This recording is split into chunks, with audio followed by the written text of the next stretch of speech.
అస్సాం ప్రభుత్వం ఆధార్ కార్డుల జారీ ప్రక్రియపై కీలక నిర్ణయం తీసుకుంది. రాష్ట్రంలో 18 ఏళ్లు నిండిన వారికి కొత్త ఆధార్ నమోదును నిలిపివేస్తున్నట్లుగా ప్రకటించింది. ముఖ్యంగా బంగ్లాదేశ్ నుంచి వచ్చే అక్రమ వలసదారులు ఆధార్ కార్డులు పొందకుండా అడ్డుకోవడమే లక్ష్యంగా ఈ కఠిన చర్యలు చేపట్టినట్లుగా ప్రభుత్వం స్పష్టం చేసింది. రాష్ట్ర మంత్రివర్గ సమావేశం అనంతరం ముఖ్యమంత్రి హిమంత బిశ్వ శర్మ ఈ వివరాలు మీడియాకు వెల్లడించారు. రాష్ట్రంలోని కొన్ని జిల్లాల్లో జనాభా కంటే అధికంగా అంటే 100% మించి ఆధార్ కార్డుల జారీ అయినట్లుగా గుర్తించామని, ఈ అదనపు కార్డులు ఎవరికి జారీ అయ్యాయో నిగ్గు తేల్చాలని అవసరం ఉందంటూ కూడా ఆయన పేర్కొన్నారు. అక్రమ చొరబాటుదారులు ఆధార్ పొందకుండా కట్టడి చేయడమే తమ ప్రధాన ఉద్దేశమని సీఎం వివరించారు.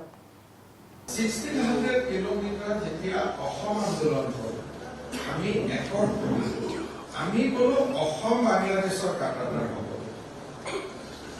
কংগ্ৰেছৰ সেই সময়ত অসম বাংলাদেশৰ কাটাতাৰ বনাল কিন্তু আমি কোনো চিন্তা নকৰিলো যে কাটাতাৰ বেৰাটো মেঘালয়তো হ'ব লাগিব, কাটাতাৰ ত্ৰিপুৰাটো হ'ব লাগিব, কাটাতাৰ পশ্চিম বংগতো হ'ব লাগিব।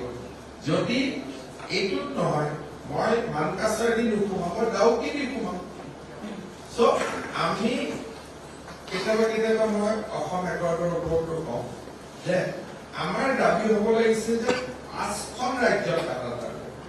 আজি যে আপোনালোকে বিদেশী প্ৰবজন দেখি আছে, বেৰাৰ উইকৰ কাৰণে নহয়, 200 কিলোমিটাৰ বান্ধি কোনো বেৰা নাই।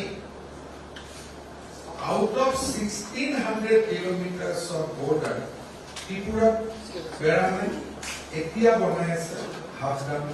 মেঘালয়ত বেৰা নাছিল, এতিয়া 90% কমপ্লিট হ'ল। অসমত বেৰা আছিল, দ্বীপ কোনো প্ৰকাৰ কিবা এটা আছিল এটলিষ্ট, আৰু বেংগলত 800 কিলোমিটাৰ খোলা আছে। এতিয়া আপোনালোকে মোক কওক যে যদি শিলিগুৰিত খোলা থাকে আৰু মানকাছাৰত বন্ধ থাকে, তাৰ মিনিং কি আছে? আজি ইমান দিনে অসমৰ মানুহৰ পৰা ডিমাণ্ডে নহল যে এণ্টায়াৰ বৰ্ডাৰ, অসম বৰ্ডাৰ নহয়। আমি এটা মানসিকভাৱে ভাবি আছিলো যে অসমৰ বৰ্ডাৰ হলে অসমত নোসোমাব, কিন্তু মেঘালয় তোমালোকে অসমতে আহিব। So these were historical mistake. আমাৰ ডিমাণ্ড হ'ব লাগিছিল during the Assam accord that entire 1600 kilometre should be constructed। কিন্তু